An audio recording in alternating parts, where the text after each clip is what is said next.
These guys are ridiculous. These guys are ridiculous. Now, how about them damn Celtics? And we are back with another How About Them Celtics video. Sam and I are here recording on Tuesday, November 14th.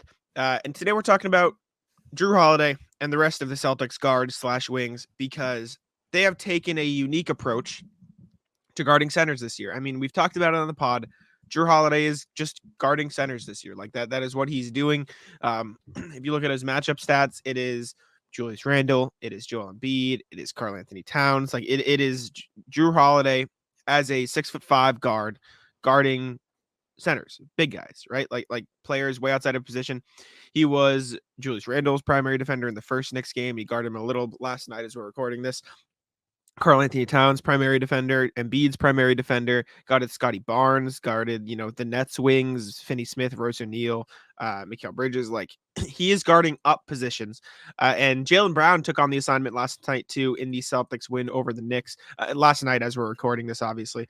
Jaylen was actually Julius Randle's primary defender last night in the game, and he did a very good job at it. Jrue Holiday didn't have as much success. And so they went off of it. They said, okay, we're going to switch. We're going to have a different, I don't want to say shorter guy, because like Jaylen Brown's 6'7", but like not a traditional power forward center guarding Julius Randle, which is often the case. Jaylen Brown guarded him for 5 minutes, and Julius Randle shot 0 of 3 and turned the ball over once. Like, and we can go through. How many turnovers do you have against Jrue Holiday? None against Jrue Holiday, but he had 4 on the night. 4 on the night total. And we can watch all of them to look at the Celtics defense. But I mean, listen, it's not the hardest thing to guard him. Like, you just kind of give him enough leeway to fumble around and turn the ball over, or take a bad shot. But credit to the Celtics, because they really capitalized on it and made him a real bad negative for the Knicks in that game yesterday. I mean, the Knicks were playing really well throughout the course of this game. I know you and Cam talked about it while I was sleeping. A lot of tough shots. And they made a bunch of tough shots. Nobody wanted to guard Quentin Grimes, who, as this is paused, is wide open, as he was the entire night.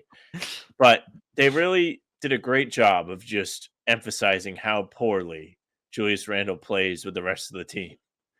Because, oh boy, it was bad. Yeah. Yeah, I mean, we can watch. These are the 3 shots Julius Randle had against Jaylen Brown guarding him. I mean, this isn't exactly of a defensive possession. That's just kind of Julius. This was bad, by the way. I said this in the moment. How are you not taking the shot? I'm sorry. Like, how? This isn't a shot? That's not a shot? Bad. Bad by Julius Randle. Even you, who doesn't like threes, you shoot the ball, right? Am I crazy? Or you pump fake and step, like you let the guy go by and shoot it. There's like 6 seconds left, though. It's you not have even all like the control. Exactly. Like, this is bad. This, you know what you don't do? This. You don't say, oh, look, there's another guy in the opposite color jersey. Let's go hang out. Yeah. Have a play date. Again, Jaylen Brown on Julius Randle, sinking off a little. Julius Randle pulls up for 3. The last 2 shots were 3s, so both of them might not have been like exact clamp ups. Is this another one? Yep. Yeah, that's the other one. That is tone deaf classic shot. Julius Randle. If I was a Knicks fan, I'd be furious watching that. It's an 8-point game with just under 6 to play, and that's the shot you get. How much time was left on the clock? 8 seconds? Yeah, 6 seconds. Yeah, he would get the ball in an ISO and the entire arena go, wait, no, because you don't want to see plays like this. It felt like he 1 of 8 from 3 yesterday? He was forcing it real bad. And it was such a pain for the Knicks. It hurt them at the end of the day because they had other guys that were absolutely on fire. Jalen Brunson was great. Quentin Grimes wasn't missing anything. Josh Hart even had himself a really good game. You just don't need this. Nobody asked for this.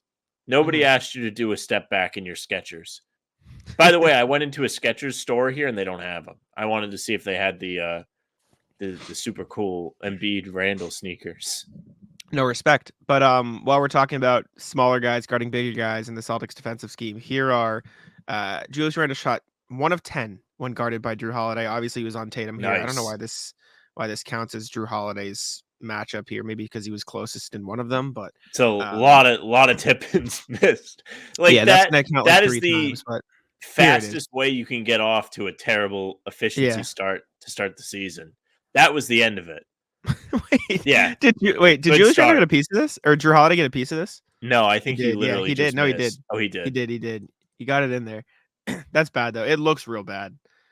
It That's a good was defensive play bad. by I the way. remember the play in the moment. I literally texted you. I was like, "Wow, this is like the worst Julius Randle start they could have got." And it's just him seeing he has a small guy on him, and he's like, "I must be able to make everything." Mhm. And I want to look at Jrue Holiday guarding Towns and I mean, Embiid as Towns well. he sent out of the game quickly, very fast. Didn't go so Yeah. well. I also want to look at Jaylen Brown's matchups this year because I feel like he's been guarding bigger guys as well. Because Can Derek you White's taking rewind on a lot this? of guard matchups. I can go back. Yeah, which one? This one? Just the one that when he tries to be mellow. Like he watched Melo play with the Knicks a while. He does the jabs and he just fires up the three. No intention of getting a better look. Not ideal. Again, sees smaller defender on him, calls his own number. Let's see what he does here. He makes one of these. I don't know which one. That Big that brain. right there. Big brain by Joe Mazzulla regardless. This was the only shot Julius Randle made on Jrue Holiday. This is opening night, by the way, for those wondering. So let's see again. Oh, this is Ooh, great. you must get switched on to. This is the best video. This is just not even. I don't know why this clip is in here. This is sorted incorrectly, I should say. Julius Randle in the corner. Somebody's getting fired. Got him. Ah, that's not what you want to see. I remember this play actually because they hit a three off that. Yeah. Let's take a look. Let me see if I can get to Jrue Holiday on. We'll look at his plays against Cat first. New FanDuel customers can bet $5 and get $200 in bonus bets, guaranteed. Plus, all customers who bet $5 will get $100 off NFL Sunday Ticket from YouTube at YouTube TV. But yeah, I mean, I think this allows Kristaps Porzingis to be a much more effective defender. Like he is able to roam around the painted area rather than having to guard big guys because we saw it against Embiid and he just wasn't a good defender against Embiid, just to put it bluntly. Like he struggled mightily with Embiid on him. Embiid just backed him down. Embiid is different than the other two. Great player. He's a great player. Yeah. But Jrue Holiday was still successful against Joel Embiid. And we're going to watch that in a second. But we can watch Karl-Anthony Towns did, in fact, shoot 3 of 6 against Jrue Holiday. So we can watch those possessions. However, the 3 makes, I believe, were in pretty quick succession. Like he finally found out what worked and then he went to it. But here are the shots. This is, let me pull. That's actually not a terrible shot. He can shoot over him. He had a good amount of space. The Here turnovers were the really bad part. I don't know why that counts as on Jrue Holiday, but it did. That ball just hit Jalen right in the face. Here's another one. I assume he pulls it. Again, that's not a terrible shot, and he does make it. So, credit him for that. I believe in the third quarter. Hot, I believe. Yeah, third quarter, he starts attacking Jrue Holiday a little bit, which is smart. That's what you should do. You should be aggressive when you have that much size or that much of a size advantage on him. Not always, because Julius Randle tried to do it and it didn't go so well. I think Cat is a little bit better than Jrue Holiday. I mean, than Julius Randle, and I think he's at the very least more controlled usually. Like yes, that's Julius Randle's not doing that. No, he's not. However, he's fallen out of bounds. Exactly. Now you might think, oh, that didn't look like he was so successful guarding Karl-Anthony Towns. May I present to you the 5 turnovers that Cat had against Jrue Holiday? This is the real moneymaker right here. Got him. Timeout. His controller froze. Look at ready. He forgets that Jrue Holiday exists. He's like, okay, got Jrue on me. Oh shit, Kristaps is on me now. That guy must be gone. And then he looks for a foul. Look, his hands are up. fucking... He's doing the Tatum. Is he? Which is the LeBron, but have to be fair. I think he was doing that at his teammates. Maybe. He's like, well, guys, what are we doing? He's like, brother, you forgot the player existed. You just stopped playing. Another one, just cooked. See you later. These were all in very quick succession, too. Yeah, this is still got him right quarter. out of the game. Mm-hmm. Again, another one in the first quarter. Let's see what happens. Offensive foul, elbows in him in the face. See you later. Fast forward to third quarter, still guarding Cat. Pass there. This was a bad call. I'm going to stick with Cat here. This was bad call. They called this an offensive foul. That's lame. That's weak as shit. They did that as a review. It was a challenge. It was. Yeah, they called it a defensive foul. Then they overturned it to an offensive foul, which I'd be mad if I was Cat too. But regardless, Jrue did a great job guarding him. This was the final turnover of the bunch. Offensive foul.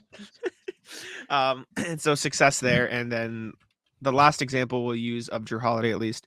Let's take a look at the Embiid one, because I feel like there was like a misconception that it didn't work because the Celtics lost the game.